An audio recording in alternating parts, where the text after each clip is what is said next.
So now we will be seeing how to download and set up C++ environment in our system.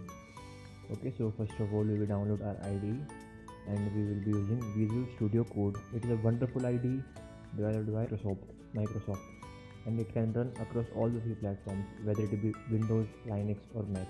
Okay, so let's search Visual Studio. So we can see that the first link is for downloading Visual Studio. Okay, so we will click on it, and and here we can see Visual Studio Code. Okay, so we will be downloading Visual Studio Code, and here it gives us option whether we want to download for Windows, okay, Mac or Linux. So I have Windows, so I will be using it. I will be downloading Windows version. If you have any other operating system, so the process still remains the same. Okay, although in Linux some coding is required, and that too with the terminal, but no worries, almost remains the same. So now I'm downloading it. Okay, it has started. Well, I already have downloaded this, so I won't be downloading it again. Okay, so one more thing that we need for setting up the environment of C++ is compiler. Okay, so what is compiler, that I will tell you later. So now first of all we need to go to sourceforge.net. okay, and we will need to search MinGW. Okay, and you can search in Google to MinGW installer. So here you can see the first link is for downloading only, so click on it and just download it. So the download will be started within 5 seconds. Okay, now and now it is downloaded. Now let's head over where we have downloaded our file. Download these files in documents. Okay, so first of all we will install VS Code. So just click on the file, now accept the agreement and click next. Here you can change the location too, otherwise you don't need. Okay, so just press next, and this is very necessary, like add to path. It is very necessary. Okay, if you want you can create the desktop icon too. Okay, and the option that says open with code action to Windows Explorer file context menu. So let's check it too. You will come to know about it later why we did this. So install. Okay, so in the meantime we can install this MinGW. Actually it is a compiler, okay, which will compile the program. So now let's install it. Continue. Again you can change the directory if you wish. So actually it is already installed on my system, that's why it's showing this.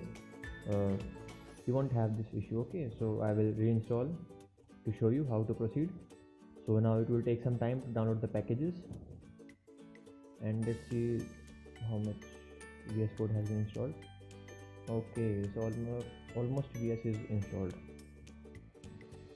and the thing is that it will take some time.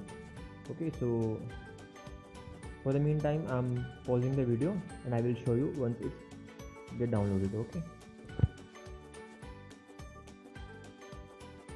so VS Code is completely installed. Okay, so and we won't install it, we won't launch it.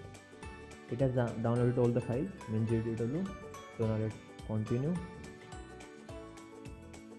Okay, and now it will take some time. Okay, I think the files are already installed. Yes, you select the files going back as our data MinGW G++. Okay, so now these are already installed on that system. Okay, and how to know if if I click on this file, I get the options like on the checkbox like mark for removal. Mark for removal means these files are now on my system. Okay, so now we will open VS Code.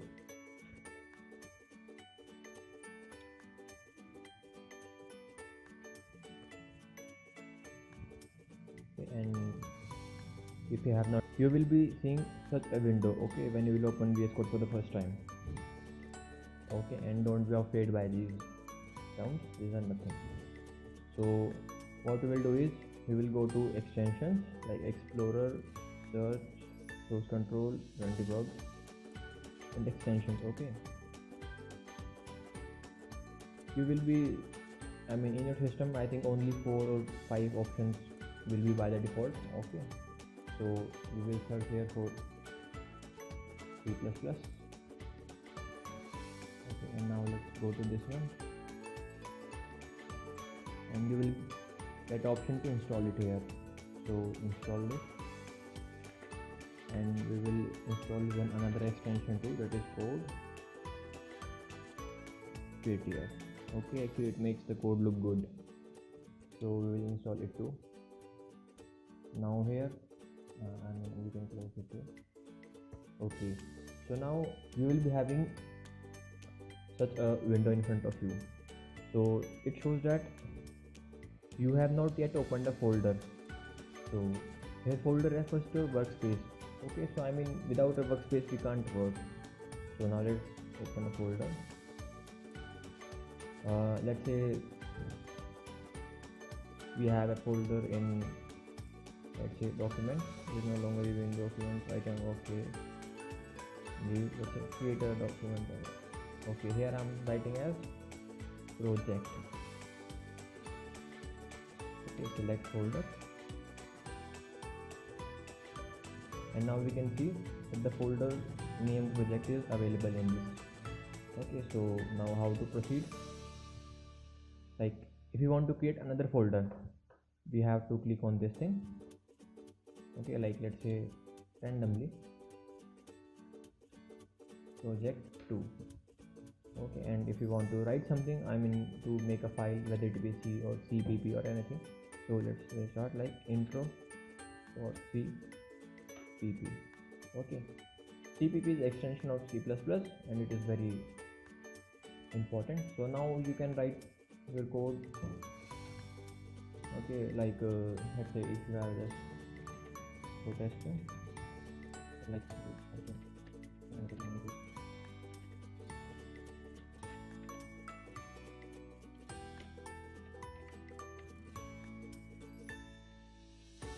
okay, so I have written here the basic code just for testing purpose. So in this way you will be able to set up. Okay, and by clicking here you can run the file. Okay, so now clicking on it to test if it works.